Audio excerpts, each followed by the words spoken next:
I'm so excited that you're joining us officially once again at this meeting. So this will be great. Hey, Judy. And Elizabeth, thank you for joining us tonight. You're welcome. For note keeping, and I probably ought to know this, but who is 3608155583, please? That is Rich Hudson. That's me. Thank you. Oh, thanks, Rich. You bet. Oh, the Q&A, I just found it with Jeff, was on November 20th, 2019. Thank you. Boy, that seems like a long time ago, doesn't it? And he had very good answers, very clear. I'm just looking at it now. Well, let's wait just a few more minutes. Who are we? We're missing Jim and Greg. I know Roland's going to join us, I assume.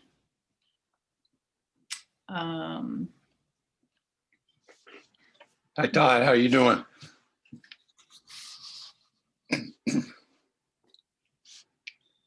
Uh-oh, you're still muted. He's mute. Today, I got to go find my charger. I'm at like 10% battery. I'll be right back. Okay. Well, it's going to take us a few minutes. David, welcome, David. How are you doing? Good. Sorry, I'm late. Oh, well, I'm glad you're joining us.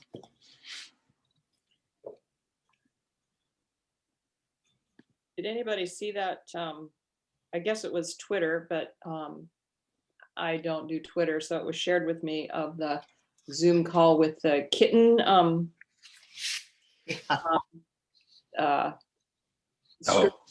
Did anybody see that? Laura showed it to me. Yeah. It's been kind I'm of not a cat. viral. Yeah, I'm not a cat. I'm not a cat. Well, let's see. Jim and Greg. All right. Well, should we wait for Roland? What do you think, Rich? Is he going to join us? You sent a huge note today, so I would. On the agenda when we get to the stuff, which is a little later. Yeah, he There he us. comes. I'm There he is, is. Here he is. Yay. Well, welcome, Roland. Good evening. Okay, well, we have one.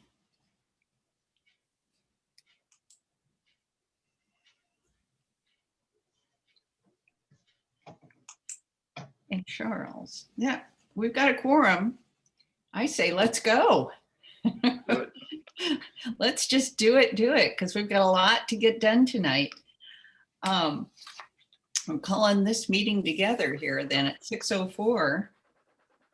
And hopefully both Greg Rice and Jim will be joining us. I haven't heard that they wouldn't be, so let's just hope that they do join us here. And take a moment of silence, just bring all our best to this meeting tonight.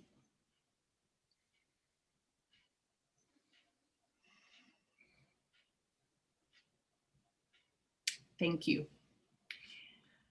Open session. We have Jeff Sokolik and from All American, right?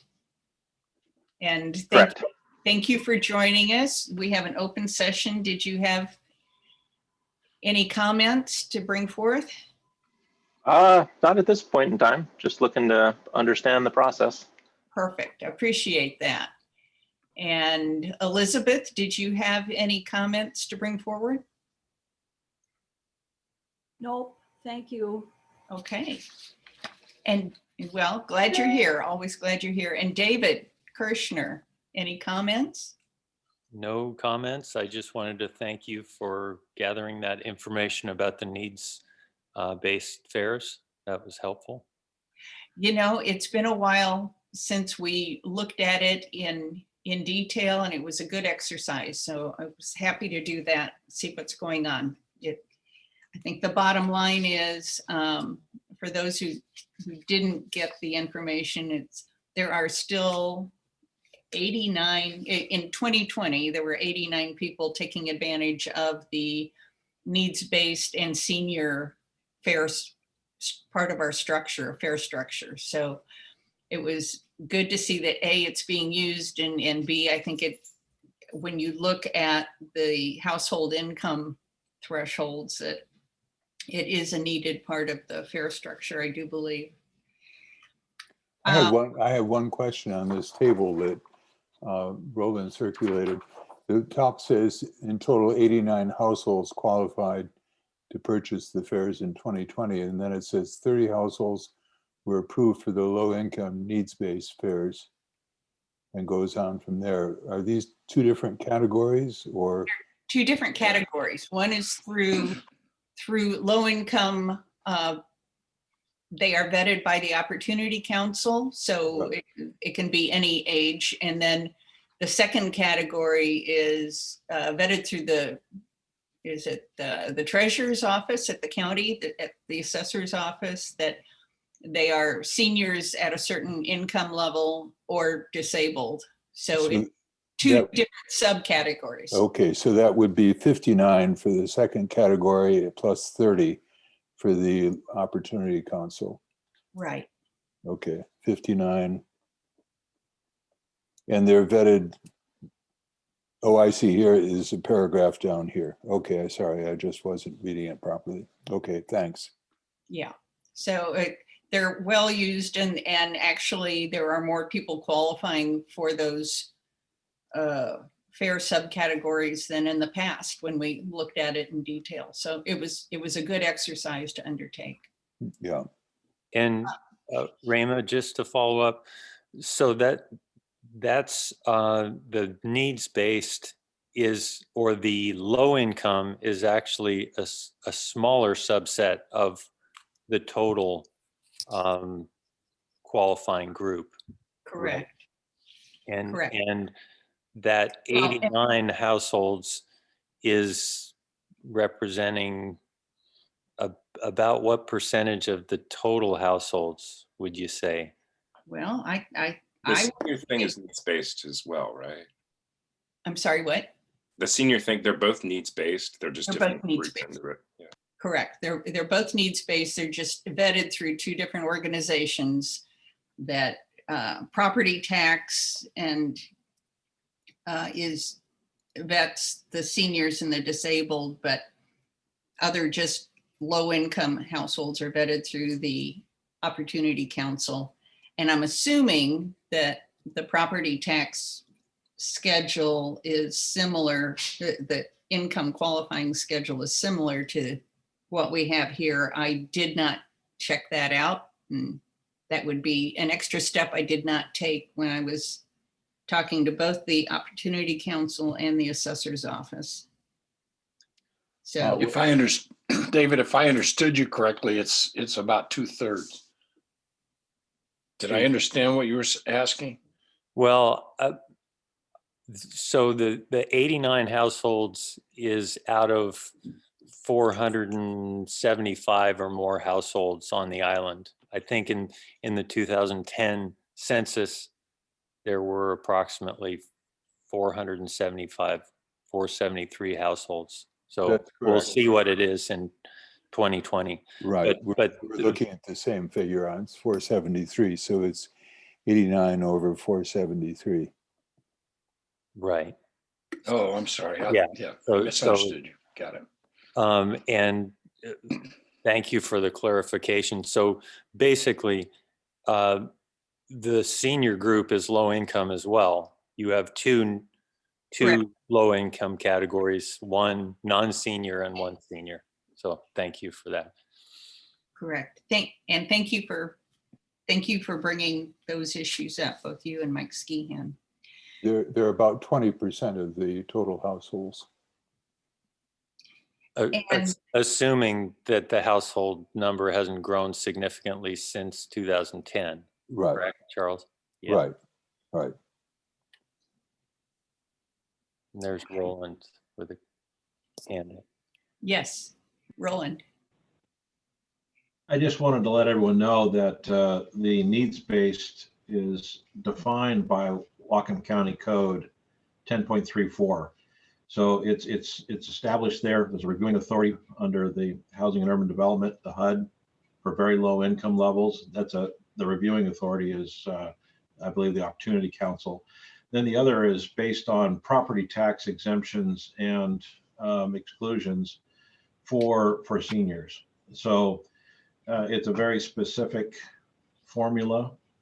And I wanted to mention that I talked to Chantel, and just to get a general sense of, even though we have approximately 90 households, how many tickets is that? And how many fares are we talking about? What is the actual surcharge, not impact, but what is the surcharge that would not be collected? And she said anywhere from 200 to 300 punch cards, anywhere in there, depending on the year, depending on what's going on, depending on weather. I mean, depends on a lot of different things. So you're talking, and those are 10 fare punch cards, 2,000 to 3,000 per year. So we're talking about not collecting 2,000 to 3,000 compared to something like 170,000 of regular fares. So even though you're talking about the percentage of households compared to the other percentage, the percentage of fares is very low. And I just wanted to give you that perspective as well. And the one document that I looked at, it was back dated 2013, I guess, that when we looked at everything, that the revenue gap was 18,000 then, but I think that was pre $3 surcharge perhaps. So I don't, but just to size that revenue impact. So, okay. Good questions. Thank you, everyone. Can we move forward and approve the minutes from our last January 21st meeting? I'll make a motion to approve the minutes from Thank you. last meeting. Okay. I'll second. And can we approve by consensus and give Charles a big thank you for making that happen? Thank you very much.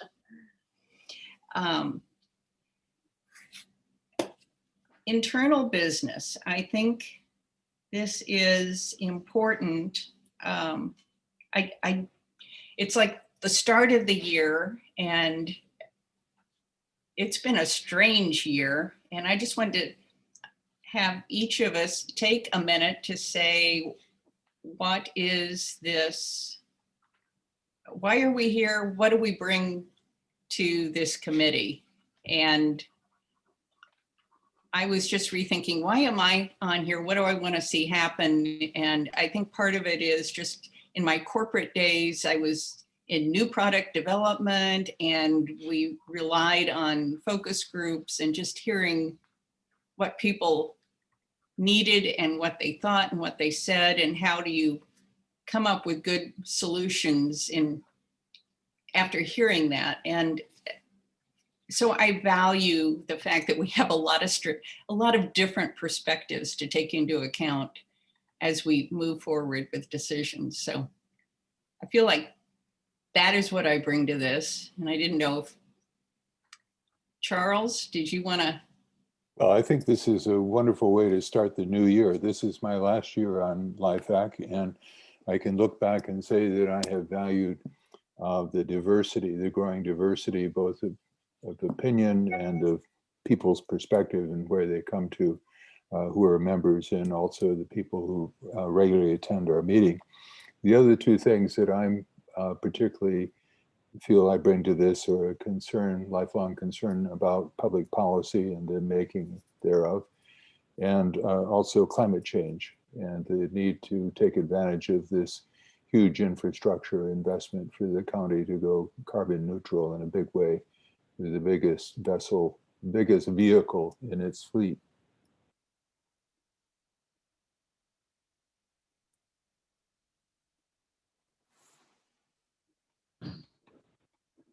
Raymond, you're muted. I was going to say, sorry, Mike, you're both the new guy and the old guy here on LIFAC. What do you? Yeah, I decided I would like to rejoin for one main purpose. Those of you who are not familiar with me, you can read my application, but a lifelong career in media, in the last 20 years in social media, and not social, I'm sorry, in digital media. And so the number one passion I have is working with Marie and others at the port and the county on public information, a concentration of public information for the island, obviously, but also for the county in general and for the Lummi Nation. So I'm got a real passion for that. To how do we increase exposure in the messaging to keep everybody abreast of this development, this exciting and very impacting decision making that's going on with our ferry. Absolutely. Thank you. And welcome back. Judy. You know, I'm just here to get this job done, to see this thing through and get this job done, right, Roland? End of comment. And to ask as many stupid questions as I can, and to be a warm body in the participation. Thank you. You're awesome. Thank you. Well, thank you for being here and asking great questions all the time. We need to review officers, and for this coming year, I think it is important for LIFAC to just say what is best, you know, who needs to be in what slots to move this forward in the coming year. And it's for the first meeting, a good thing to do.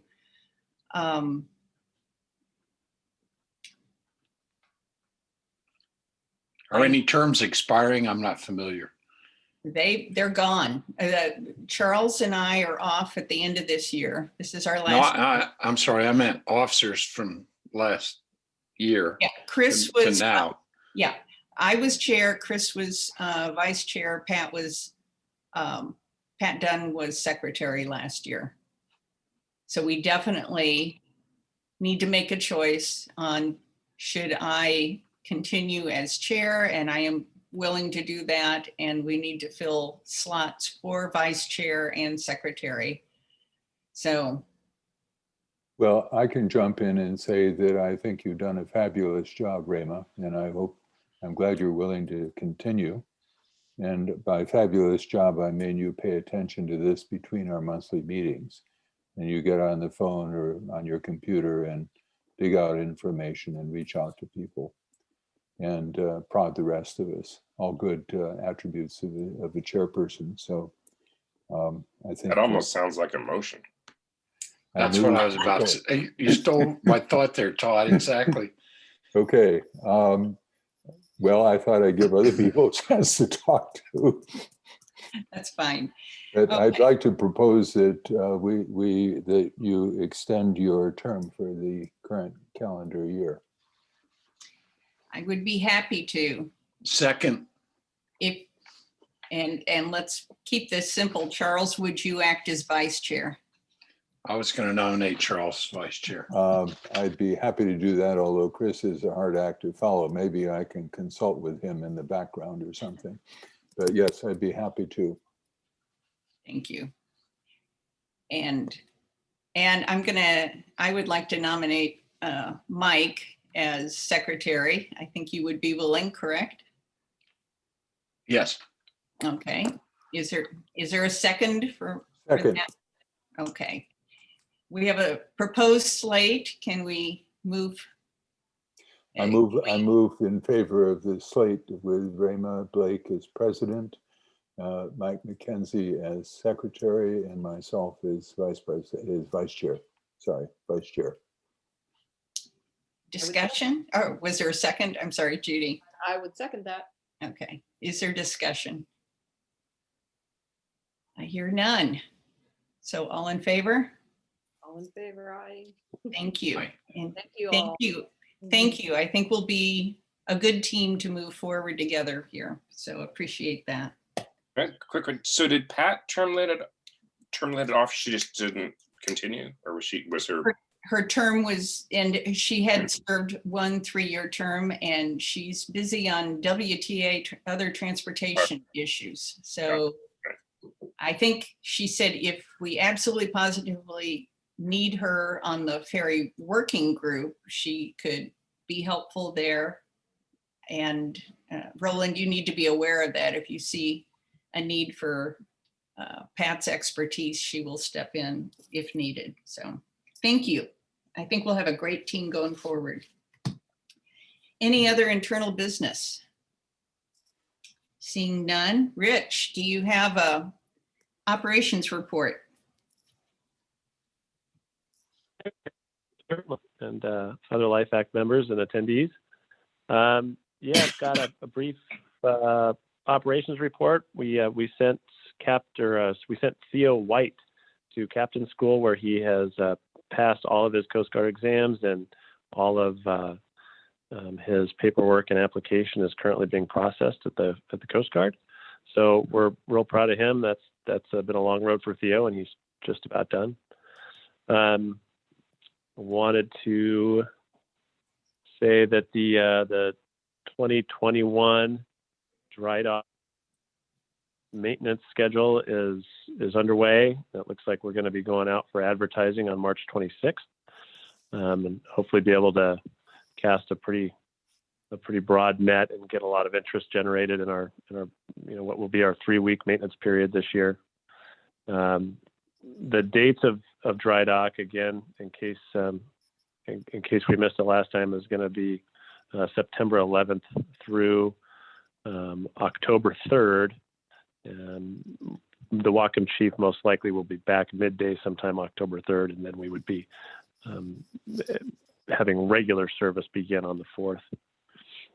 So During which, Rich, go ahead. I Yeah. thought you were moving it to May. Following year. Oh, That will be the following year. Okay, thank you. Yes, you bet. And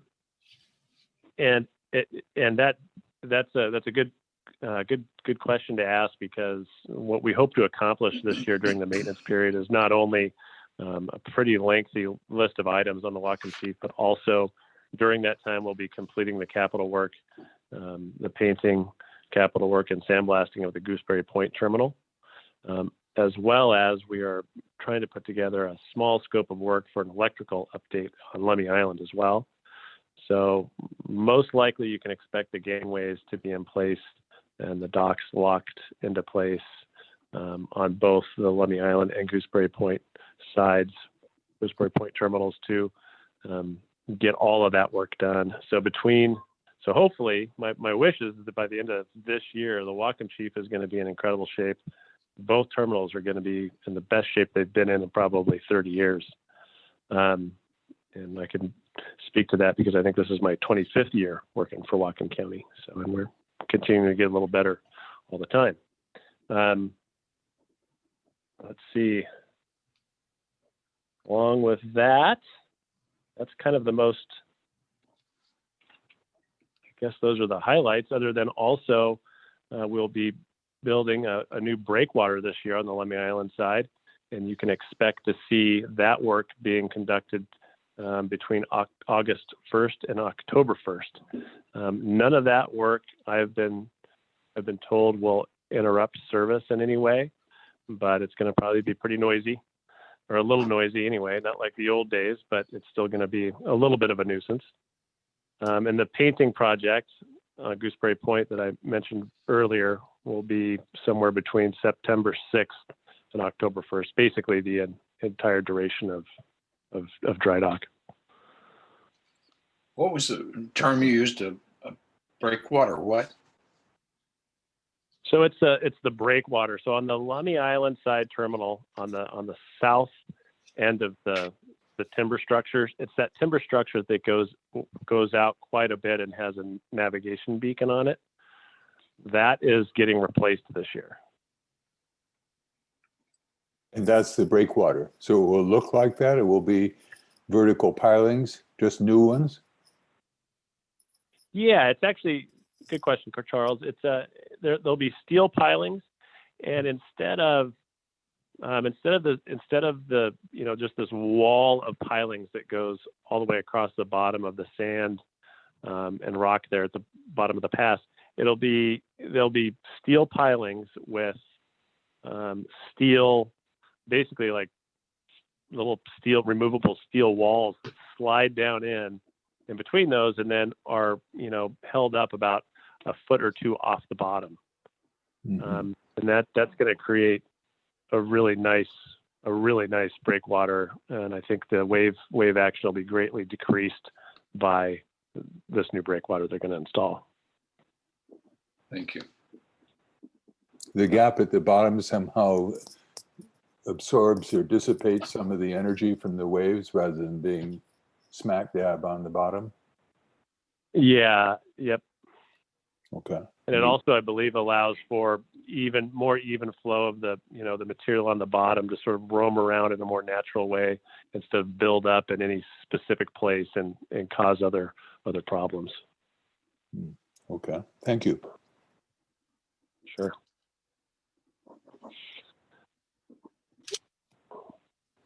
That's really about, well, I guess there's just a couple other things I'll hit really, really quickly is the bus shelter there on the Gooseberry Point side. I talked to Carl Hendricks, one of our county engineers, who's going to oversee a project to shore up that bus shelter and also strengthen some of the cross members and the timber structures of that bridge, that wooden bridge that goes across that leads up to our transfer span.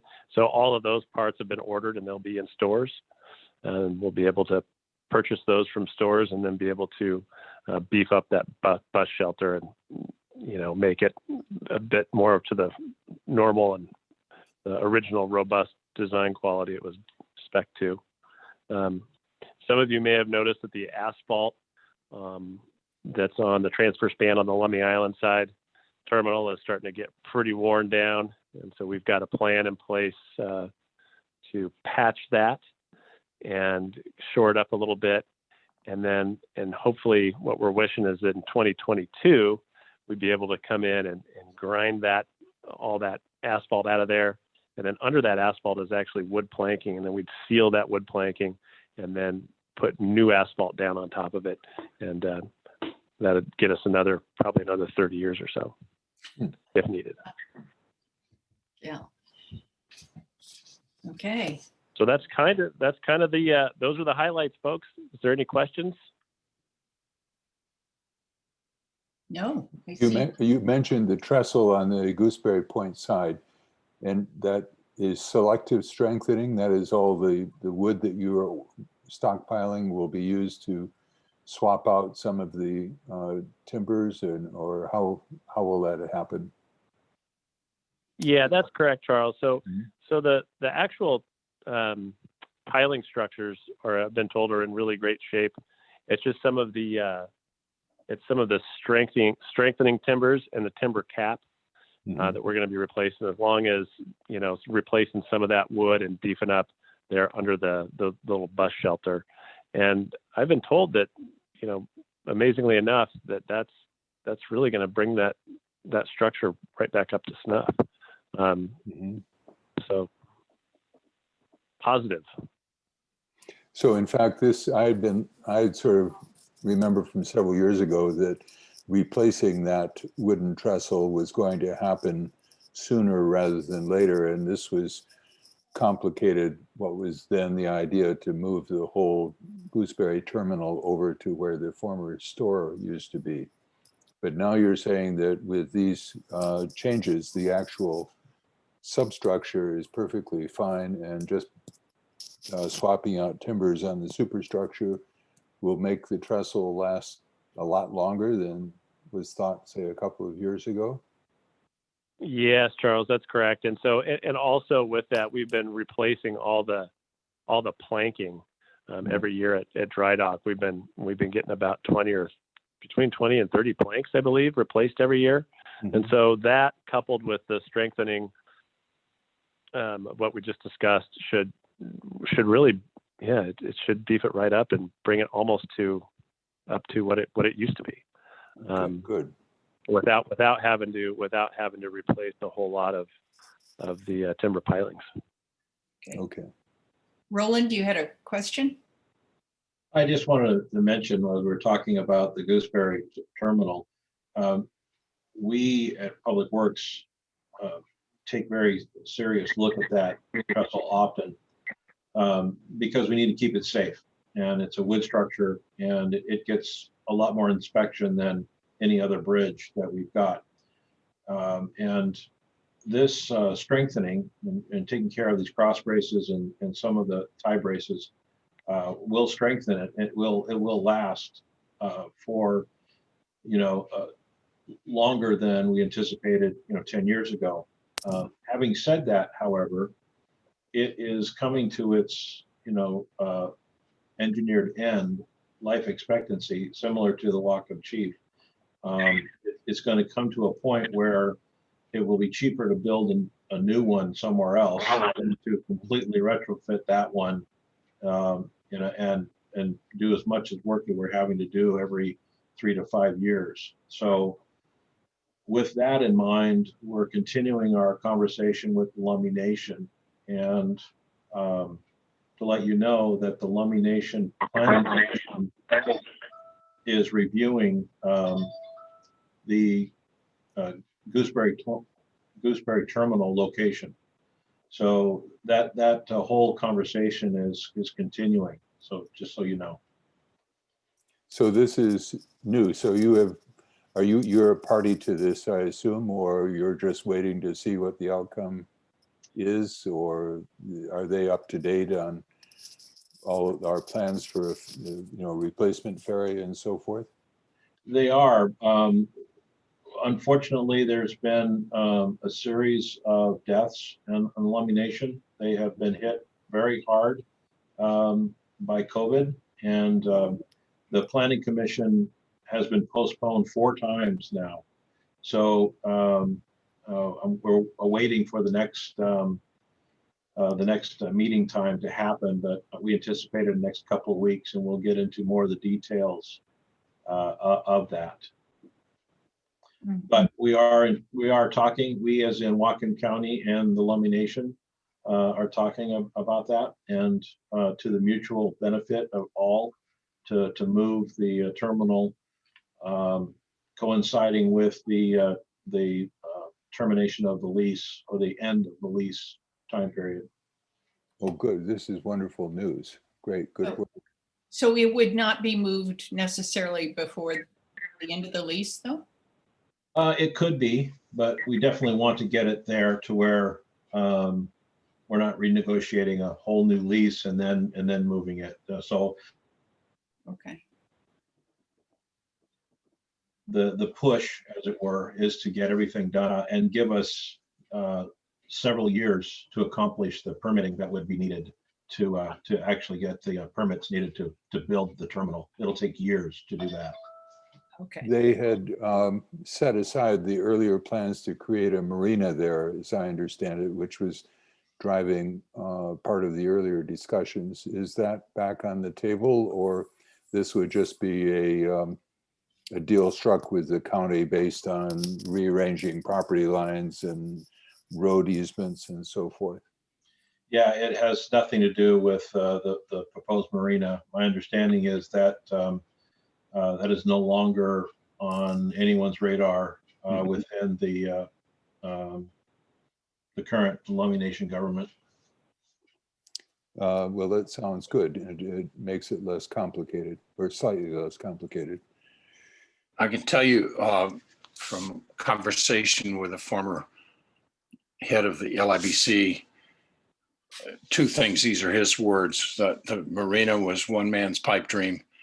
And then there was this, I don't know if you call it a rumor, but there was this discussion that the Lummies would trade spaces with the county and move the fish, move their property over towards the fish processing plant, and the county would move property to the opposite end. And he said that that was never going to happen.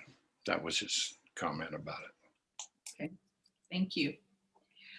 Thank you. Thank you for those updates. And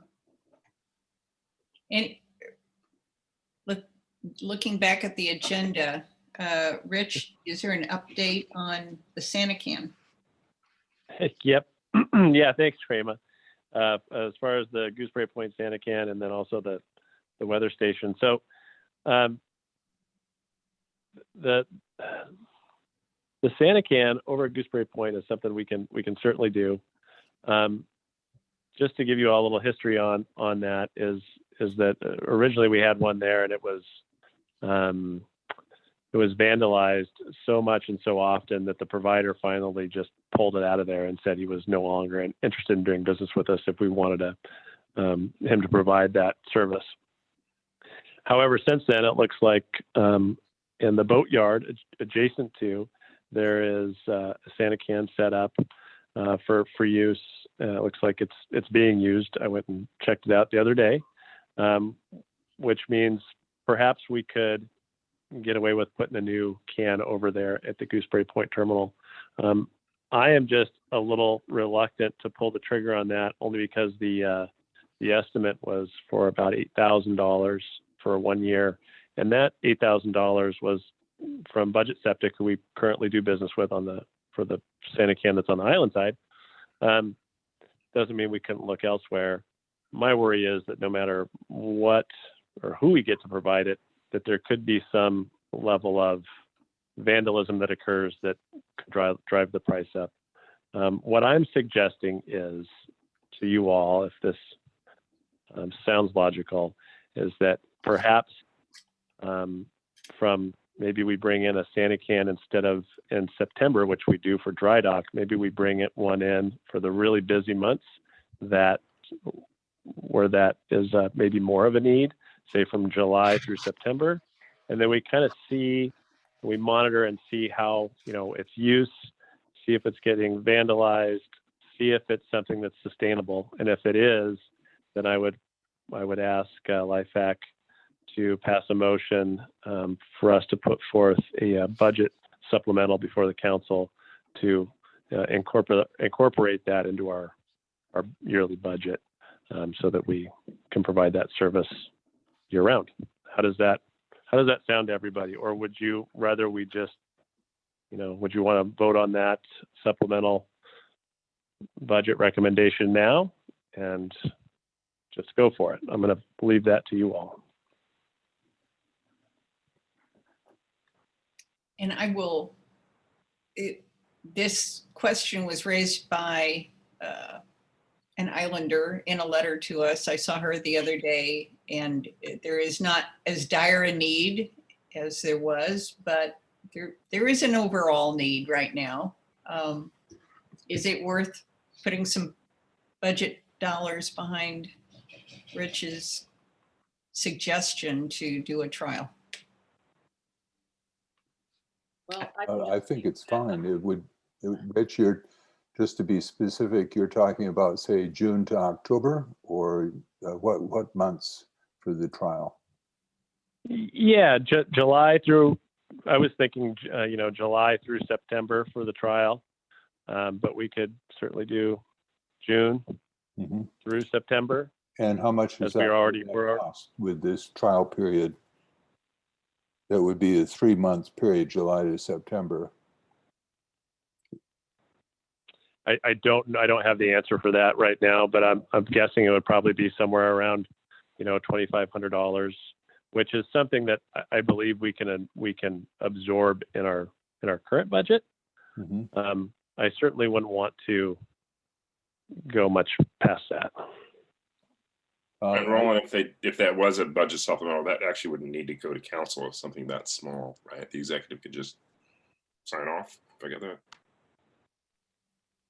Okay, That would be my understanding. If we keep it down to that level, we would probably be able to do a letter of agreement. I'd have to check on that, but yeah, it'd have to be pretty small. That's pretty small. I Well- think it's under 40,000 is what we normally do. okay. And good questions. Other questions, other thoughts? Well, I think that if we want this to happen, we should take Rich's suggestion and get behind it now so that in fact it will happen this year. I mean, I don't see any reason to wait. If the money is available, the need is there. And we'll just put it out there, maybe put it adjacent or anyway, put it out there and see what happens. So I would move that we accept this recommendation for a trial period of the Sanican this year. Second. Yeah, Okay. and I do have some discussion points. The first one is that I feel that year-round facilities are really necessary and are really lacking in a public transportation locale. And I would just argue that I think vandalism is going to happen, whether it's peak season or not peak season. But I get your idea, Rich, of trying to capture a period of time when traffic is higher and we do sort of a trial. So I'm game for that. I'll go along with that. But I think that I would just like to make the statement that for the long term, a year-round facility of some sort is really necessary. I think it's a big oversight that we are not providing that. And then I would also just say that peak season, summer season, a good way to capture that is to say Memorial Day to Labor Day. Like it. Yeah. So I would, if we're going to go with that, I would want to amend it to say Memorial Day to Labor Day. I agree with that. I accept the changes. But we'd still have one at Okay. Drydock. We'd still want it in September for Drydock, right? Plus Drydock, yeah. Okay. Which, that's never made sense to me either, that just because we're walking on, we need a Sanican any more than when we're sitting in our cars needing a restroom. Very good. Sometimes for many people desperately needing a restroom. Other comments, suggestions? Okay, all in favor with moving forward with, Mike, did you write down the motion? I did. Okay, can you read us the motion again? Make sure the amended motion. This is a test, Mike. You better get it right. You're the secretary. The pressure is on. When are we getting the toilet, Mike? When's the toilet coming and how long are we keeping it? Charles said, I propose that we accept Richie Hudson's recommendation to make available money now for this year, rather, not now, for this year, amended to say between Memorial Day and Labor Day to install a, what are you going to call it? A Sanican Sanican. at Gooseberry Point. Yeah, but maybe we should make it run from Memorial Day through the end of Drydock. There you go. Well, I thought that was, it's already in for Drydock anyway, isn't it? I think that's already part of the budget, right, Rich? You're on thin ice, Mike. You're on thin ice. Yes, that is true. It's already part of the budget. So, but I like that for Memorial Day through Labor Day plus Drydock, since Drydock is already in there. Right. That sounds great to me. All right. Okay. Any further discussion? All in favor? Aye. Aye. All right, motion carries. Thank you. The local weather desk at the Lummi Island Ferry Terminal. Rich, got an update on that? Yep, you bet. So once I'm assuming at this point that John Mulhern is not going to hear back from King 5 News anytime soon. I spoke with the assistant director about our need for a laptop to power a new sort of less expensive weather station, less expensive than the one that obviously we would be getting from King 5 News, something more along the lines of what we've had in the past. And she said she would procure for us a laptop to be able to run that weather station. So I will, in the next week, I will talk to Captain John Mulhern, who was the one that pioneered the project to begin with, and get him the tools he needs to get that weather station back up and running. Yeah. Who said they would procure it? I'm sorry. Oh, sorry, Elizabeth Cosa, the Assistant Director of Public Works. Got it. I have a question, Rema. This is Elizabeth. Yeah. Is there any way that that weather information can be archived so that it can be downloaded for future projects? As you probably know, there are 3 people and now 4 who are keeping rainfall data on the island, and they've kept that for the last 40 years. And Bert and I have been digitizing that and making graphs with it and putting them into Paul Davis's archives. But it would be really nice to be able to archive this and not have it just something that just shows up and you can't download the data. Is that possible? To answer your question, I don't know. I would say that if it's within the budget capacity of the last weather station we had, then I'm sure that that's something that could be done. If it's, if it's going to cost some other much greater sum of money to procure a weather station that has that capability, then I would say probably not. I would guess it could be transferred, quarterly or monthly like you usually do. Roland. Rich, check with Marie Yes, on sir. that. She might have some ideas. Okay, noted. Great. All right. So we're moving forward on that. Thank you. Good question, Elizabeth. Let's move on to the big issue, replacement ferry project. Our funding plans. Roland, I bet you can bring us up to date. What do we need to consider tonight and do tonight, do you think? Well, first I'd like to start off by saying to Charles, it wasn't that many years ago that Mike stood outside my door of my office and said, "Oh, this is my last year of LIFAC, I'll be gone." And I see he's now the secretary of the LIFAC. So just to let you know, Charles and Rema, taking a little break is well deserved, but Rich and I will see you again, obviously. Moving on. And also mention Mike had talked about working with people like Marie, and that's the one I just mentioned to Rich. If you've not met or heard of Marie Duckworth, she is our communication specialist at Public Works, and she's doing a phenomenal job. And we'll talk a little bit later about some of the work that she'll be doing on the open house, and we'll talk about that in a bit. I sent out an email this afternoon. I'm sorry, I wanted to send that out much earlier, but getting through, I see I didn't send it out till nearly 3 o'clock afternoon. So, it's essentially my talking points of just reminding everyone where we've come. And the crab funding is that we did a lot of hand wringing and worrying about the ferry taxing district.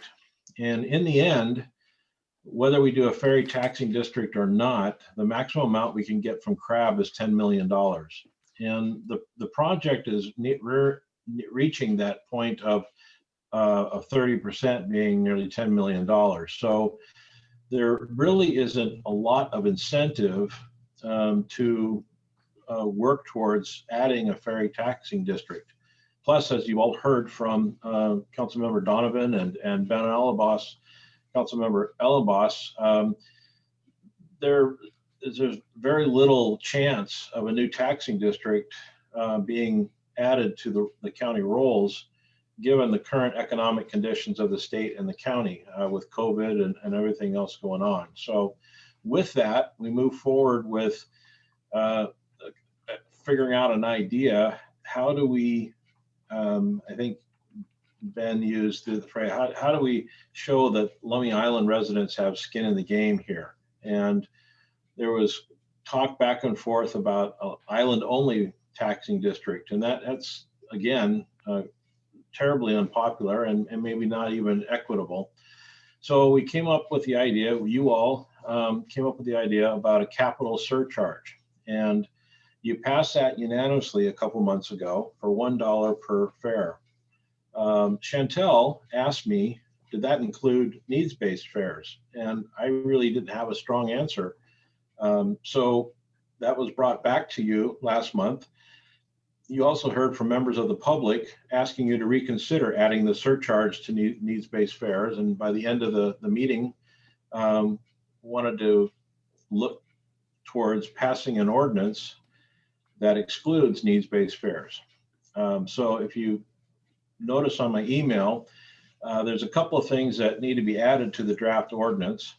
That is the Whatcom County Code 10.34, the ferry rates. We will need to change that, and we need to change the unified fee schedule, adding that surcharge. Randy Rydell with Public Works Finance is talking with the Administrative Services Finance people who are in charge of the fee schedule to make sure that we can add it as a line item. So it doesn't look like we're raising the fares up $1. We're adding $1 to the fares, but the fare is going to stay the same. It's a separate surcharge. Plus, we want to make sure that the surcharge monies are put into a completely separate account from the get-go. So they'll have a different cost code and all that other stuff so that they go into a capital fund specifically for the new vessel and terminal improvements, and not in any way get put into the operations budget and then somehow taken out later. That was one of the concerns that I heard from members of LIFAC and the public, that once it gets into operations, it might get lost along the way. And we want to make sure that that surcharge goes exactly where it's supposed to. And so I'm waiting from finance and Randy Rydell to work out that language. So what I'm asking for you to do tonight, hoping the four of you will agree that to pass the draft ordinance essentially as written, understanding that there will be specific changes to Whatcom County Code ferry rates and the unified fee schedule to implement that. But the body of the ordinance would stay just as you see, with all the different whereases and essentially the now be it ordained part by the county council, which would institute the surcharge. We need that done tonight so that I can get the work done and get it submitted as an ordinance for introduction at the first meeting in March. And that deadline's coming up on me rather quickly. I think it's on the 22nd or something, or 24th that I have to have that done. So, so there isn't enough time to get it in front of the council as to be adopted along with the financial plan. The financial plan is the plan that we are working on to add to the build grant application. And that's going to be in front of the council in March so that it can be adopted at the second meeting in March so that we can complete it and add it to the May 1st build grant application. What we're hearing from Department of Transportation is that it will be probably a typical year for application deadlines. They're not talking about amounts or anything else because that is still being hammered out in Congress. But they're kind of warning everybody, just because it's a new administration doesn't mean those deadlines are going to shift to June or July. So May, it's typically the first week of May is when the build grants are done. So if it's done in May, we got to have the work done in April, which means the council has to approve it the second meeting of March, which means I have to get it to them for the first meeting in March, which means I have to get this work all done next week. So it's introduced weeks before we actually can talk about it. So right. One quick question, Roland. So that this would be a essentially like a capital facilities surcharge that would go towards the current vessel?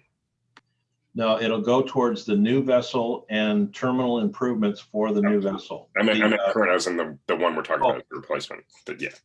Yeah, yes. And I'll say it again. We should have done this 5 or 8 years ago, but that's it. Well, 28 years ago would have been a lot better, but yeah. I've only been doing this for 5 years, but yeah. No, but I think Roland's time frame is workable if the committee moves that. Thank you. So there we have it. And the financial plan is for $20 million from the build grant, $10 million payback. So it'd be $10 million over 20 years. So $500,000 a year coming from crab. And the Carla and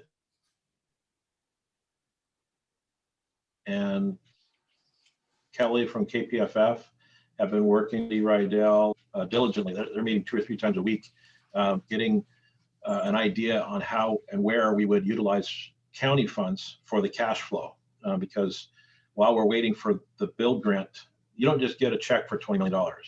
What you have is a $20 million grant. And so after you spend $1 million or $2 million, you send in your invoices and they send you back to pay it back. And so we have to have cash flow. Now, whether we utilize the road fund or treasury money or what have you, that's being worked out. So, so really, it's not so much in the end who's going to pay for what. It's how do we make our bills every month. And so that cash flow is the conversation that's going on right now.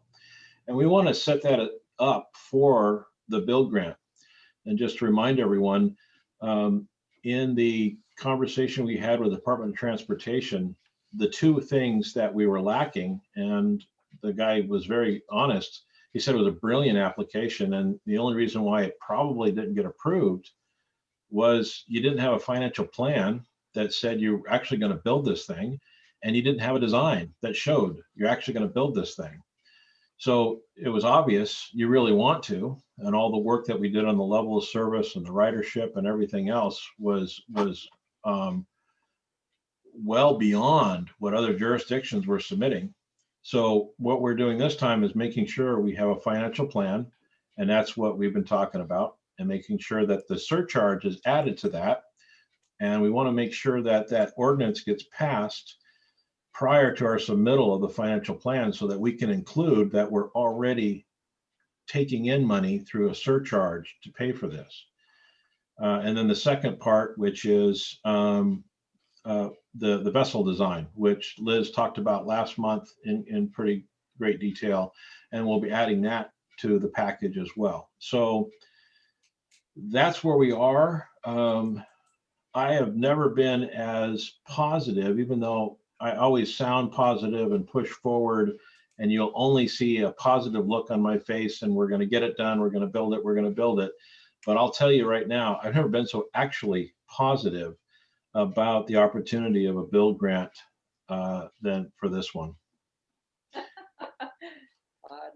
Yeah, lots of all fingers crossed. Good news. That would be great. I have a question, Roland. So when, based on this timeline that you're putting together, the surcharge would actually be implemented when, and how would previously bought tickets be treated? Would you, Uh, how would that all work? Unless you have some other strong opinion, we're discussing in Public Works. If you bought previous tickets, they just are. I mean, we're talking about the next 20, 30, 40 years, whatever. I mean, 10 year, I don't, but we're talking about a surcharge that's going to last longer than a couple of years. So if people have extra tickets in their wallet, big deal. I mean, we're talking about a few $100, and a few $100 out of, $32.4 million is not worth the headache. And it costs a lot more of that to print out special $1 surcharge tickets, and it'll drive the pursers crazy. So I like the fact that the crew likes me, and quite frankly, it's a bit of selfishness on my part, who's pushing the fact that just let it go, and so that's where we are. If you got ticket, you got tickets. If you buy a ticket after this is passed and we've printed up the new tickets and it's gone through the system, the ordinance is passed, it's signed by the executive and becomes law, we'll implement it as soon as feasibly possible, which means we get the credit card stuff taken care of, and the tickets are printed and all that stuff. And so when you come in one time, you'll see that a 25 fare punch card is $25 more. That's really how we're planning on handling it. Rich, do you have anything to add to that? No, not at all, Roland. I mean, that's exactly the way I envisioned it as well. As it would be honoring any past purchased punch cards. I mean, when they're gone, they're gone, and I think that's a good way to handle it for all the reasons Roland cited. Okay. Roland, could you give us an idea of the yield, say, over the course of 12 months following the introduction of the surcharge? Rich can help me, but I think Liz looked that up, and it's like 170,000. Yeah, I think 168,000, 170,000, somewhere in there, depending on ridership. Yep. Yeah, that's correct. Per year. This is a yearly amount. Yeah. Okay. And does it have to say in the resolution that anything about the duration of this? I mean, you mentioned the surcharge going on for many years, possibly, or maybe this is kind of an open-ended surcharge. I guess maybe they're always that way. Right now, it's an open-ended surcharge because the financial horizon of paying this boat off is decades. So it doesn't have to be, I mean, it can be closed at any time. And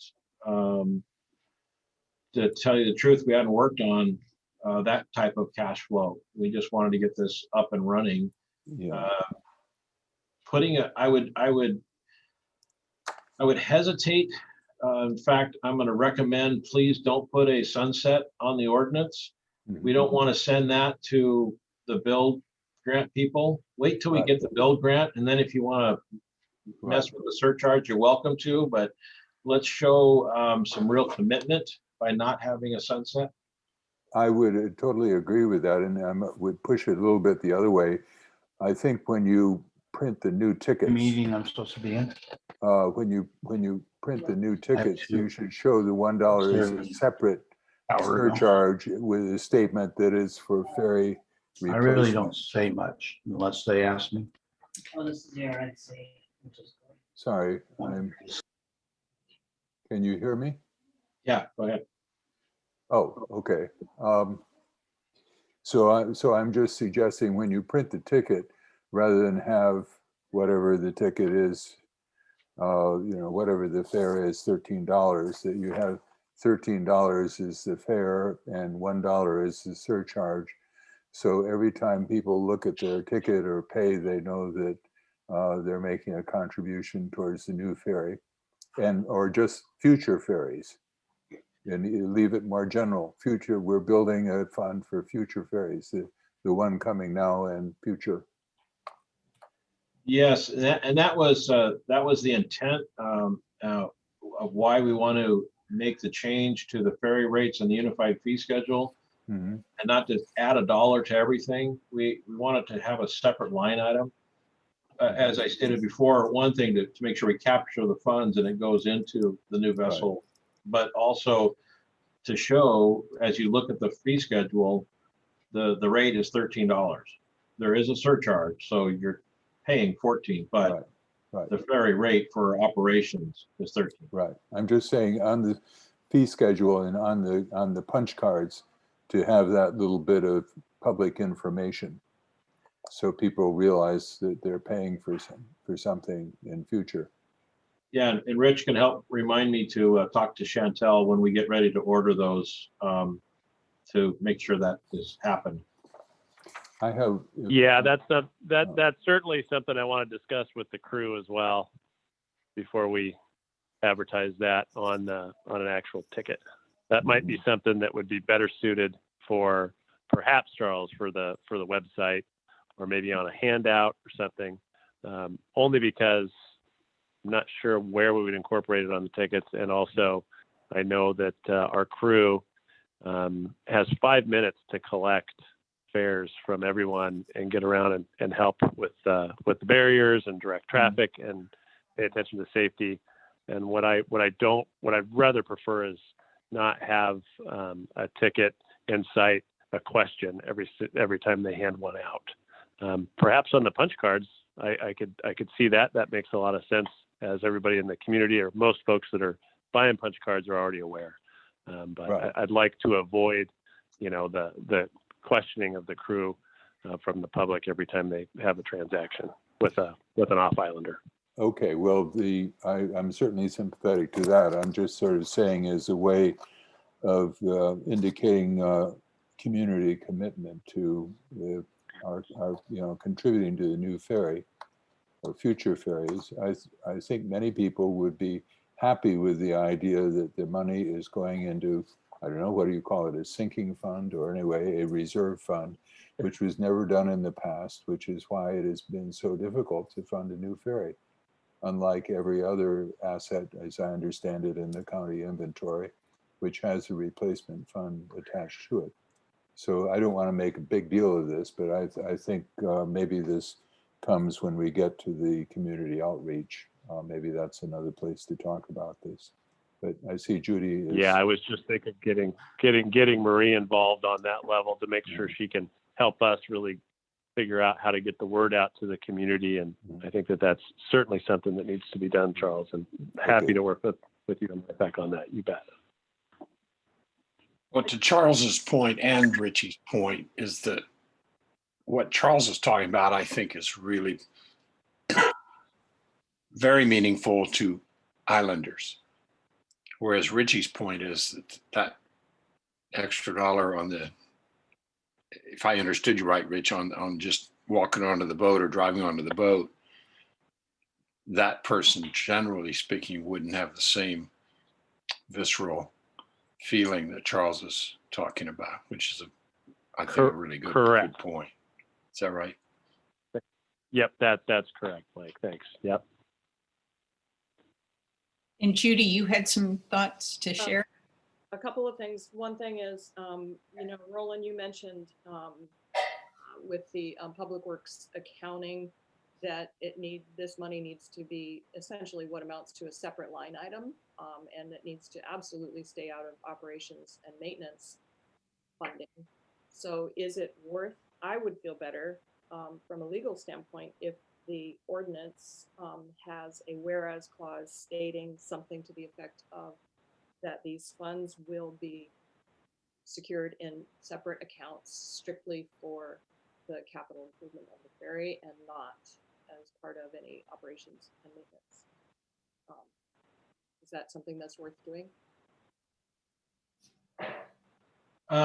Yes, and we can actually put it in the part that's ordained, is that, and I don't have it up on my screen right now, the draft ordinance, but we can make sure that when the council passes the ordinance, it says that, and I thought it did, but we'll just have to make sure that it does.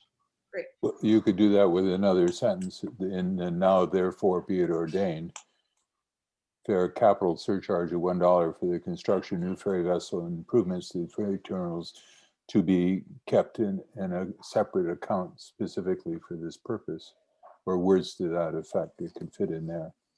Yeah, that's why we added the word capital to it, because that's what capital means. Right. But if you think it should be stated a little longer, I don't have a problem with that. I don't think the council does either. Councilmember Donovan? No, I mean, it's a capital facilities charge for a specific project. So it's however we word it, I think the intent will be pretty clear that this isn't going to go to roads or other projects.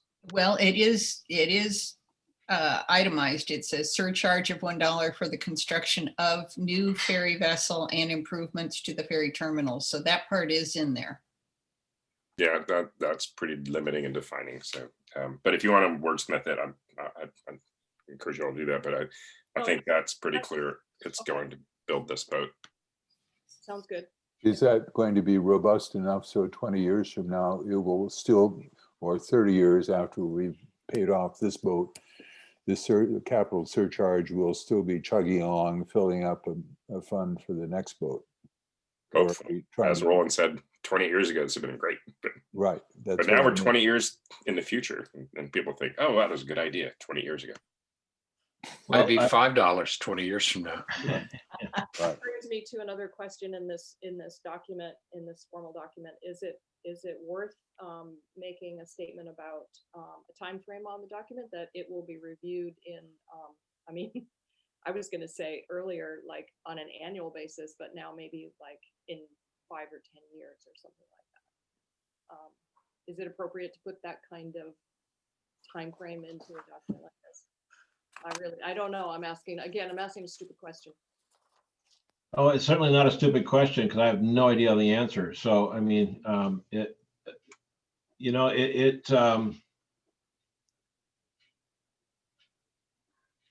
my experience has been when you have those review periods in there, they slush around so much that they become meaningless. So, I mean, we could put it in there. Honestly, I think it's up to LIFAC and Public Works to stay on top of it. And I mean, I think that's our job to stay on top of it. Whether it's coming back to you 20 years from now and saying, you know, $1 doesn't buy what it used to buy. I remember the McDonald's commercial where $1 you could get a cheeseburger, fries, and a Coke and get change for $1. So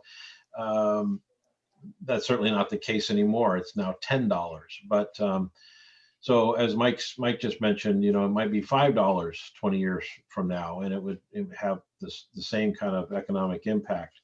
But if that's something you feel strongly about, we can certainly do that. That's just something that we're instituting internally. So if you don't know, Public Works is looking at all of our different rates and fares through the level of service and the asset management program, which Public Works has started. I want to mention from that, we had such great success in the level of service that you all worked on for this vessel that John Hutchings has decided to do it for the entire department, and handed me the wonderful task of doing the level of service and asset management program for the entire department. So thanks a lot. I do appreciate not being bored. Job well done. For the rest of my tenure here at Whatcom County, but that is how strong the work you've been doing for the last few years. It is that strong, and part of that is also looking at our revenue stream, not only from the road fund, but also from fares and different things like that. It's very clear we're not touching the fares, the ferry fares. Okay, I want to make that clear. That's not what we're talking about. But we do have to figure out after the boat is built and we are operating it for a short period of time, whether that's 2 years, 5 years, or 10 years, ER&R is going to charge a replacement. So whether there's a surcharge or what have you, this won't happen again. We won't be in this position to where we're scrambling with a boat that that we need to rebuild, 5-8 years from now. That's just not going to happen again. So that's part of what we'll be working on after this is all done. We won't be done. We're going to be right back into the thick of it with setting the stage for this next boat, which is still nameless, by the way. Before you talk about the name of the boat, but Roland said, like, whatever fee you put in right now, Public Works can come back to us every year, in a year, and change it. LIFAC can come back to us with recommendations to change it. Yeah. Well, As long as it's used for capital. Right. I think that's pretty much defined as how it's written. But. Well, this is very good news, Roland. Maybe not so good for you, but we'll be happy to provide consulting on your other level of service operations. But it's very good news that there would be, in future, the past would be remedied by setting up replacement funds for boat number 2. I had one other question about the draft, if I can change the subject slightly. I have The one draft. before we leave this topic, I have one more item on this topic before we leave it. This is the airs. Is that backwards, or is it like looking in a mirror? This is Nope. Judy, can you speak a little louder? I can't. Hello, can you hear me now? Yeah.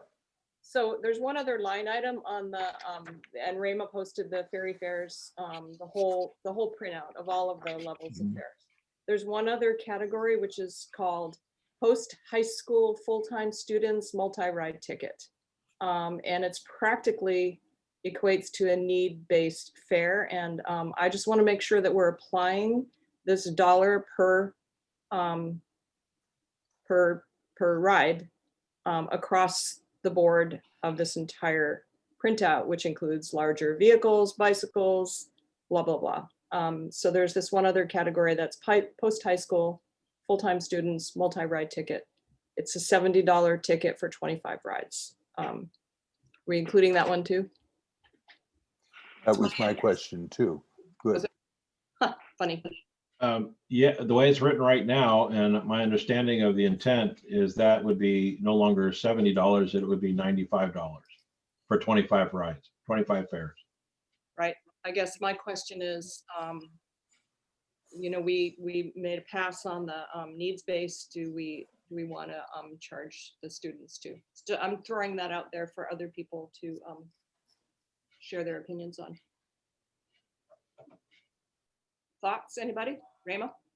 I don't know why it would not apply to those fares as well. Okay, Charles, thoughts? Yeah, I was going to raise on the bottom of page 1 of the draft, it says the whereas the LIFAC unanimously proposed a $1 standard fare capital surcharge. And maybe we need something that makes this clear that except for the needs-based, this $1 surcharge applies to each and every one of these categories in the ferry schedule. Because otherwise standard fare is kind of ambiguous. Yeah, I would agree with that. Roland, what do you think? What language would, instead of when you wrote standard fare, what did you have in mind? Quite frankly, I was just trying to capture everything else other than needs-based. So just saying all fares except for needs-based, I think is probably better. Okay. And just to clarify, it reads needs-based, senior, disabled. So, yeah.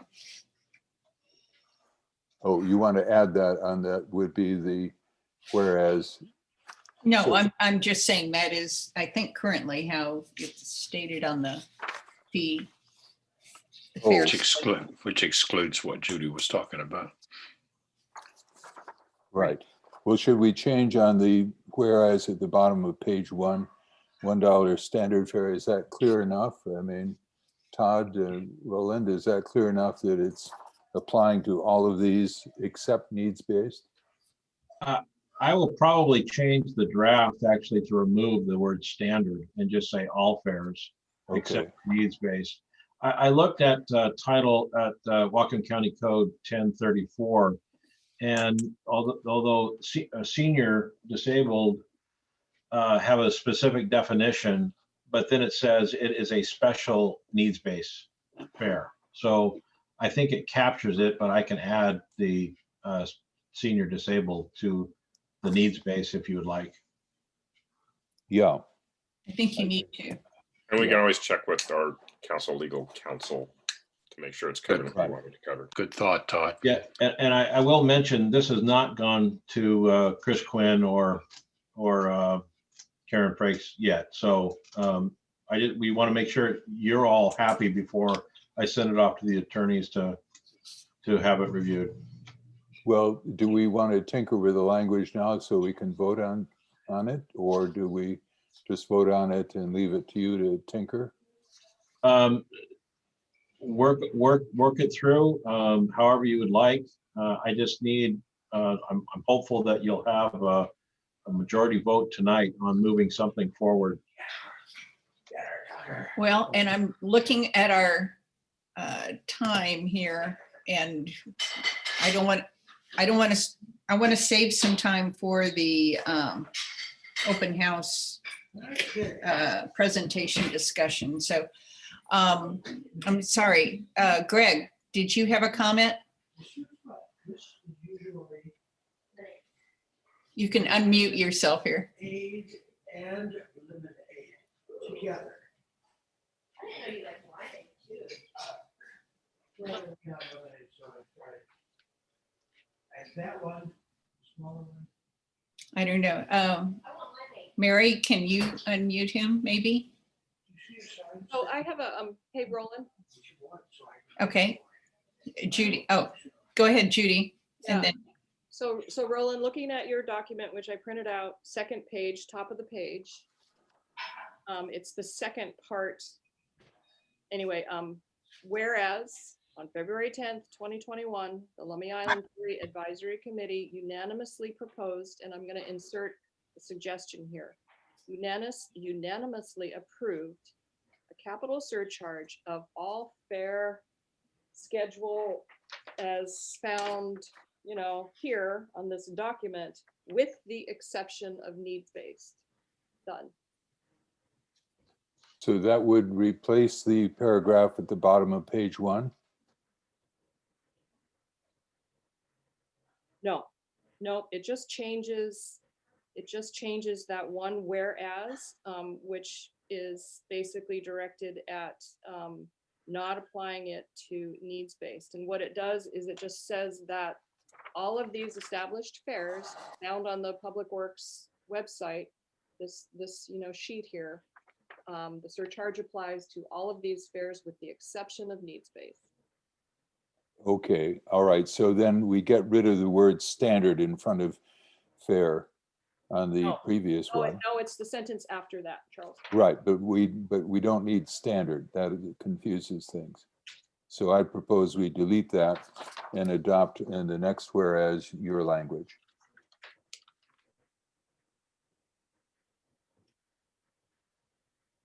I got it. If you're good to go. Great. Thinking very quickly, thinking of the way we used to do research papers, you could also at the end of all that put the parentheses reference County Code 1034. Greg, I see you're unmuted. Did you have a Can you comment? hear me now? Yes. Okay. My statement from your off the island consultant here is that I'm glad to see that you're putting a surcharge on. They put skin in the game. I wouldn't concern yourself with the off island people, because I make my 5 to 10 times I go to the island like that, and that's not make and break me. It's you people on the island are the ones going to have to pay for it. but it also shows that I love it. I love the idea of putting the money into a fund to build up. Okay, so I'm all for that. Thank you. And Jim, you had a comment?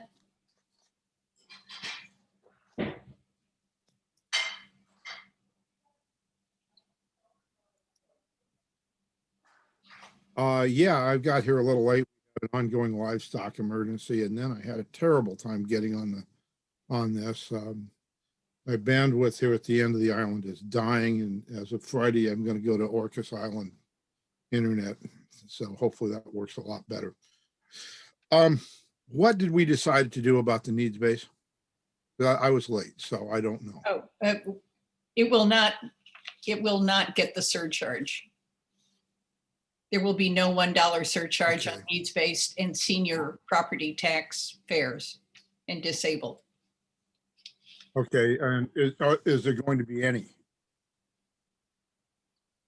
Not on that one fare category, no. Okay. As a broke student, $25 of 20, it hurts. But I don't know if they're, and since the ferry crew is not collecting it anyway, you know, I would go for in between. But I don't know. That's just not my speaking. I have been the student that rode the ferry, and it clipped me pretty hard. Well, so, but that's just my point. Ideally, there's going to continue to be more online classes and fewer times going in town. So I guess that's my perspective on it. I'm not horribly worried, but that could be an erroneous assumption. I don't know. Other thoughts? Jim, are you proposing that we exclude students as well as the special needs? Well, not exactly. I would actually split the difference. Now, being the tickets are collected in, the prepaid tickets, the ferry crew doesn't touch them. On this one, I believe you have to buy it from the what do you call it? The Public Works or online. We could add 50 cents to it. The crew wouldn't know it, and it would, I think, a little more equitable for the students. But I don't know if that's causing too much whatever problem. I think that Jim, by the time you came in, we'd pretty much hammered this out, and I think in the effort to move on, I think we're kind of there. But I have some tendency to agree with you a little bit, but we also just discussed the fact that we can review these and change these whenever it seems appropriate. So I think Roland's point earlier is the big picture. How much of a dent would that make in a $32 million picture? We have to, not that we have to cover. It's a pittance. Right. It's a drop in the ocean. So Mike, you're suggesting that those school fares should not get the surcharge? Is that what That's correct? Same as the disabled. It's probably even far less. It's probably far less revenue than the disabled fares total. I'm guessing. Yeah, I hadn't focused on that, but you know, it's a kind of a regressive tax in a way, and for students to go from $70 to $95, which is what would happen for their trips, you know, I see the point. And I think the point that the yield is very low, that maybe we ought to favor students who are full-time students. So I agree with Mike. I think we should exclude both categories. all right, I make a motion that we exclude needs-based and student. Second. And Roland, you had a comment. I wanted to check with Rich. I see that needs-based discount for the HUD and the senior disabled discount are only sold at the Public Works Administration building, but I do not see that same requirement for the student multi-ride for post-high school students. Is that the case? Do they have to come in and buy those, or are those sold on the boat? So this is my recollection of all that, you guys, is that, well, first of all, we do, just to amend what Roland said just a little bit, is we are selling the needs-based cards online, and we are selling them also at our punch card sales day here out of the ferry office on Lummi Island as well. As far as the student cards go, those were so rarely purchased. I mean, there might be as many as 3 active cards floating around right now. You just don't see them. People don't purchase them. And my recollection is we sold those out of the Public Works office, and the student would have to show their ID and show that they're registered in school. We have not sold, to my knowledge, any of those in probably a year. Apologies. Or more. So that's how, as Mike was saying earlier, that's how little of an impact that would have. Because I was going to say that when the more of these exemptions you do, the more administrative costs there might be. But if it's just 3 or 5 or whatever, Exactly. Yeah. I got to sign off soon. But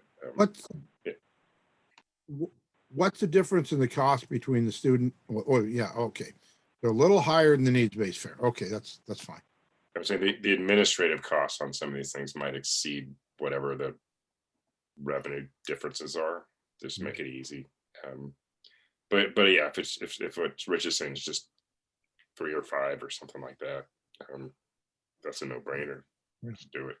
I mean, right now there may not be any at all active cards out there. I don't purse, but I certainly am not aware of any being purchased anytime in the last, in the last year. Okay, we have a motion on the floor to also exclude the post-high school students' tickets from the surcharge. All in favor of that? Aye. Aye. Aye. Okay, so Roland, you could add that as well. Okay. Speaking of, Are there other issues here to, I'd like to move on to, we're already at the 7:30 mark. Usually we disband by now, but is everybody able to go on for another 30 minutes here? Yeah, I have a question, which is, don't we have to decide on this tonight, according to Roland, the ordinance? Yes. Yes. Yes, we do. So should we wrap this up and then move briskly on to the last big item? Well, I would hope. I have that just a Roland- second. Jim, you have a comment? Okay, the thing is, it looks to me like if there's only 2 or 3 fares, it isn't worth printing the ticket. So this is just food for thought. It's not, I'm not making a motion or anything else, but it might be just as easily to give the student a needs-based fare and forget about the other category.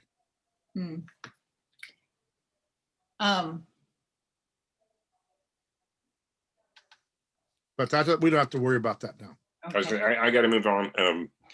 Okay. Whatever you pass your, I would say give Roland as much discretion as I would- and we'll sort it out. Yeah. Good point, Todd. Thank you. Thank you. Thank you, Tom. No, thank y'all.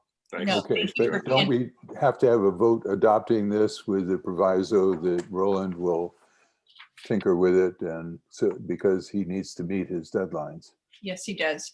Roland, would you be okay if we vote on the changes that we've made here, but then ask for a final look at the draft before you send it in? Yeah, good. Yes, understanding this is a recommendation anyways, the council can rip it to shreds and rewrite the whole thing, whether we all like it or not. So yeah, I'll work on this and get it off to you, and then I will try to get it to you before the weekend. And then if I can have it back, maybe Monday, close of the working day, or Tuesday, to get it turned around internally for for my work, I'll need to do that. That sounds good to me. That sounds really good to me. Anybody else uncomfortable with saying we can approve via email the final version based on the comments that Roland collected tonight? Okay, thank Yes. you. Mhm. All right, so we're in agreement. Roland, you should have captured all our comments here and appreciate that. I'd like to move on to the idea that Liz Cosa in particular was saying it was time to have an open house presentation on the concept design, the final concept design. And I was wondering, you know, I'll be honest, I was reluctant to even consider a web-based open house format, but I did sit in on that Jackson Road open house, and I was impressed. My overall reaction was it was worth it was worth it because you had so many subject matter experts involved, and I also felt they were really listening. That was my overview of that Jackson Road webinar or open house. Others who had a chance to take a look at it, did you think it was worth? Well, I think a key to its success was how well run it was, and I don't know who the moderator or whatever you want to call him was, but boy, he was really good at keeping it on task and moving along. So Yeah, that's Peak Sustainability. They used to be Colchin Services. And that was David Roberts's group. They do excellent work. But that's why I wanted to let you know about that meeting, because that would be the same style that we would be working with KPFF on running.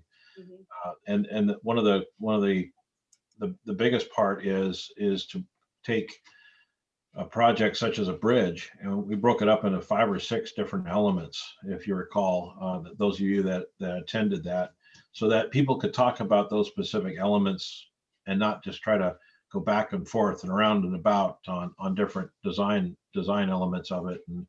And then there's time at the end, of course, to ask any other questions. So it worked really well. I think there was 27 participants. We had 107 people participate in the survey. So that was it's very good. Birch Bay is typically known for public participation. So that's the kind of idea that Liz was asking, and feels very strongly that we need to do the same thing now that we've got the boat design out there, and be able to talk about it. Well, and Roland, another comment I have is you keep bringing up, what about the name? I really think it would be interesting to include naming possibilities as part of it, that would be a nice twist in terms of. Too premature for the public. I have an idea I want to submit, but not tonight, on that, on how to solicit names. Okay, but timing wise, what are you suggesting, Roland? Do you have a time in mind? I think, Rich, you might help me out, but I think Liz was just talking about working on this until it gets scheduled, and I don't know that she had a specific deadline. It's just time to get out there. So this spring, early summer, working on pulling the stuff together. We've already been talking with KPFF on doing that.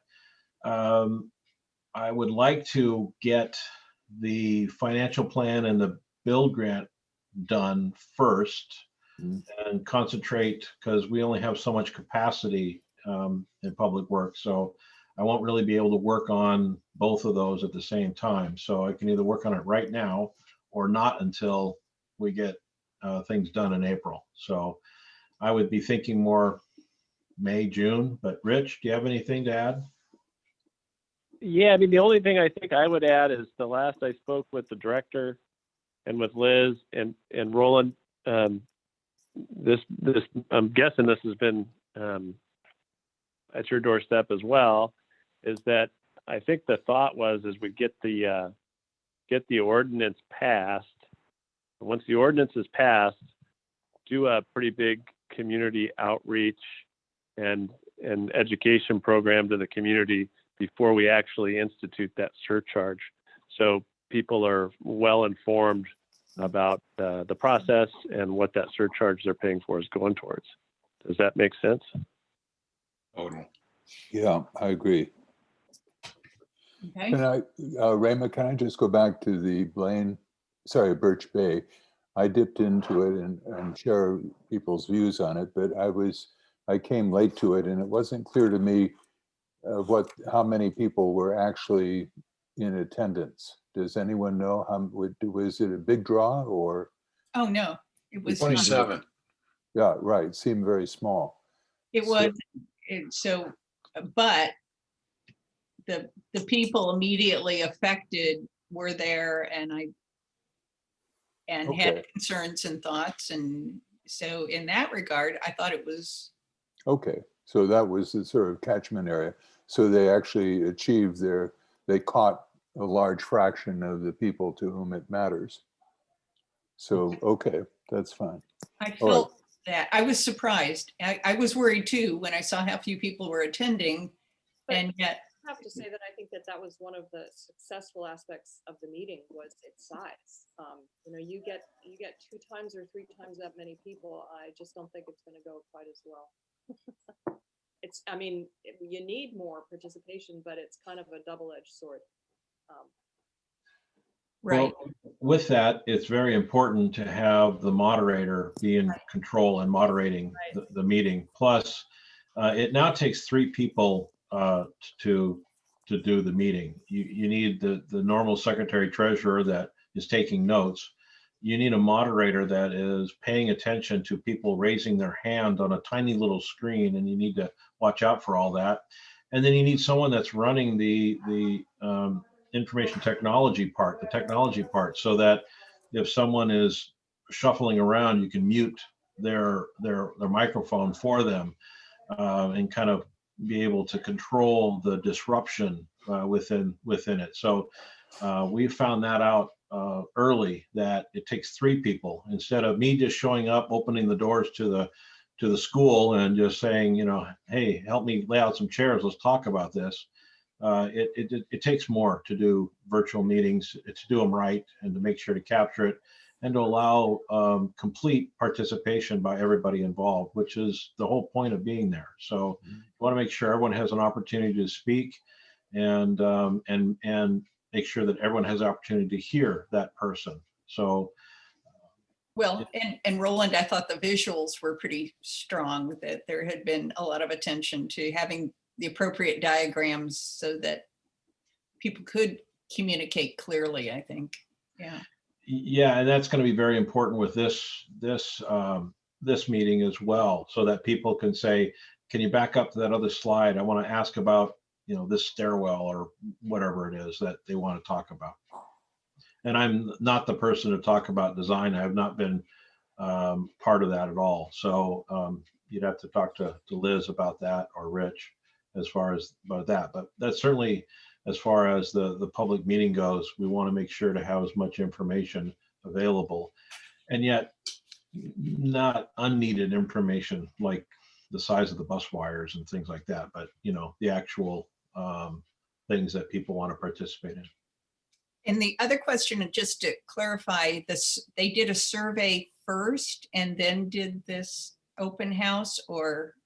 It's right around about the same time. It was a few days, and the survey went through. We're collecting the survey beforehand, before the meeting, and reminded everybody that we're going to continue on collecting that survey information. So, and even before the meeting, there was 107 participants in the survey. So, but like I said, Birch Bay is a very active community. Okay. Other comments, questions, concerns, anything we need to make happen at this meeting here? So I'm just curious, Roland, do you see the KPFF being the moderator in a meeting like that, or somebody else? I might end up being the moderator. I won't be running the meeting, the electronics part. KPFF will be doing that. Mike Anderson will be helping with me with that. Cassandra is still on maternity leave and she won't be back till July, I guess. So she won't be helping with that. Rich and Liz will be answering questions. So, and since I won't be the one answering the questions, I'll probably have a role in monitoring it. Unless Judy, you want to volunteer, I'll be happy to turn that. So no, I was just curious. Yeah, well, I think that we'll probably talk about it some more, and maybe as we go along, kind of make an outline. But yeah, I agree. Got to happen. Yeah.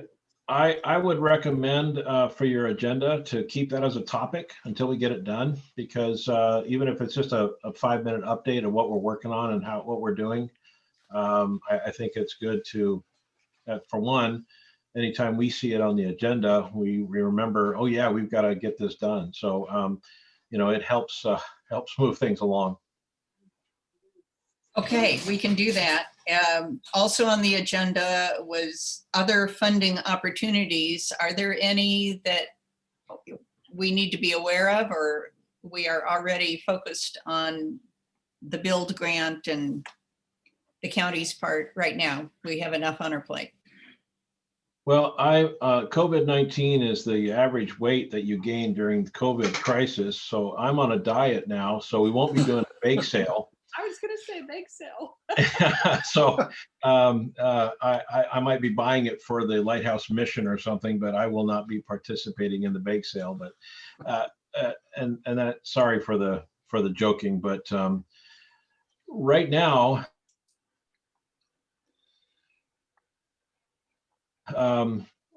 we are singularly focused on grant and making sure that is rock solid, bulletproof, and putting all our efforts into that.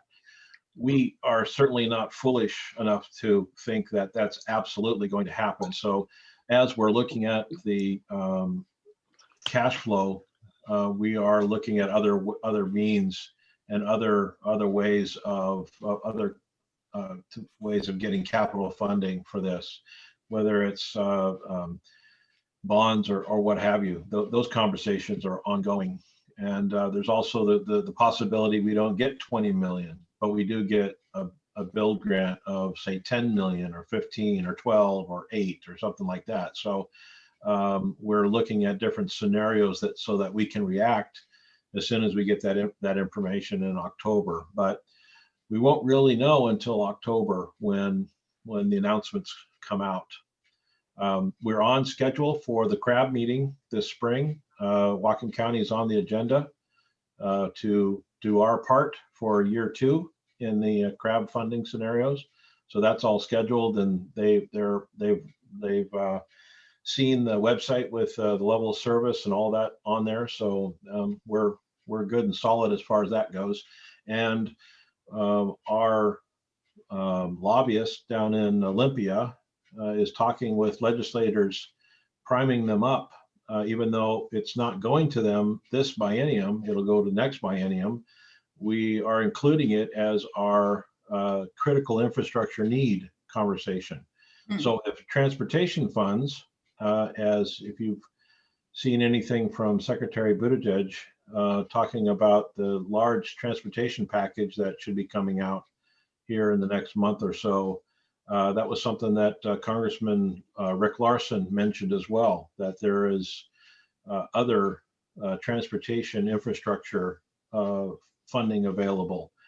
And every time they kind of talk about, roads and bridges and marine and port facilities and rail, you don't have a rail line, but you have everything else. So you have roads and bridges and marine facilities. So we'll be aggressively looking for that money and trying to steer away that when the legislation is put forth back in the other Washington that it includes as much benefit to us as possible. So the people that know those folks, like Congressman Larson, is mentioning that to our senators as well. And don't be surprised if I sometime come back to you and say, it's letter writing time again. We need to, jump on this opportunity as well.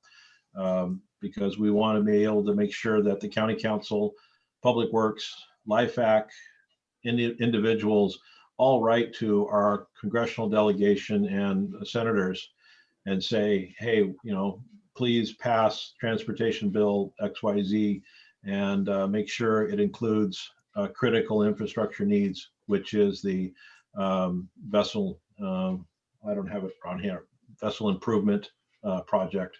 So stay tuned. We're on keeping our ears open and waiting for that news as well. Great.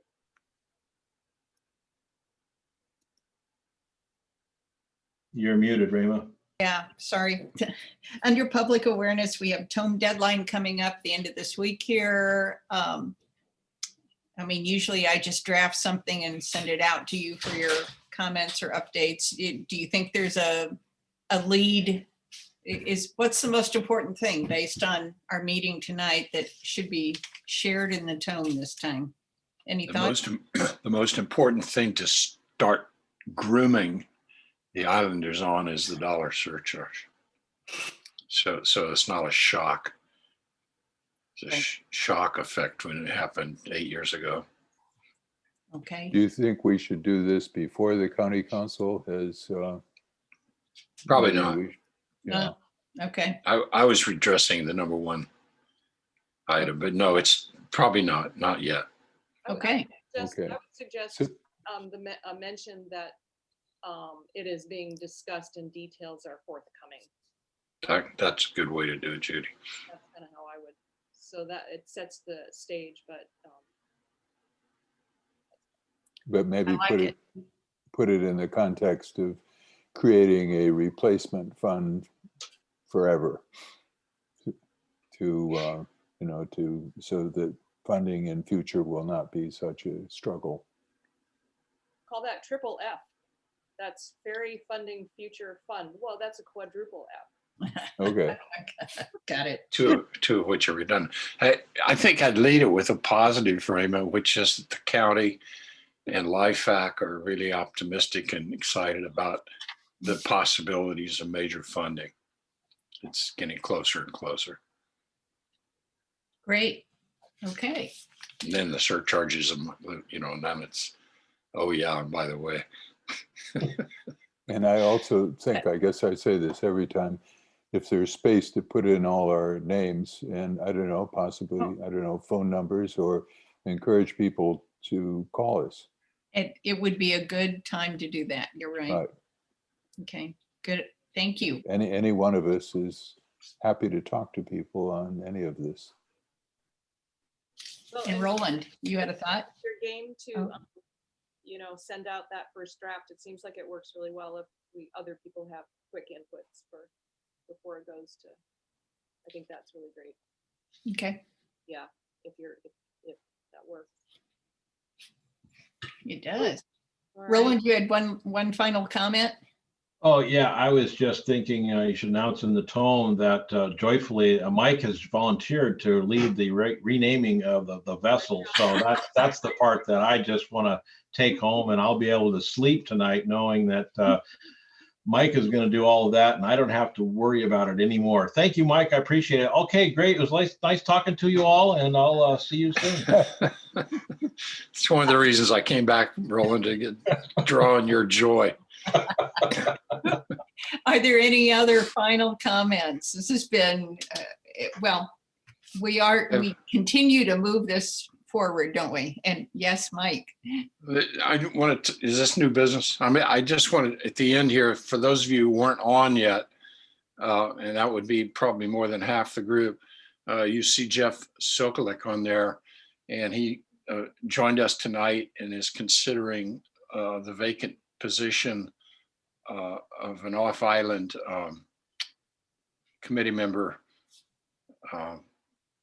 And we appreciate, Jeff, we appreciate you considering this. It's a vacancy we need to fill soon. I would just second that. We not only appreciate it, but we would love to welcome you to the committee. Yes, absolutely. Well, and thank you for sticking with us clear to the end here.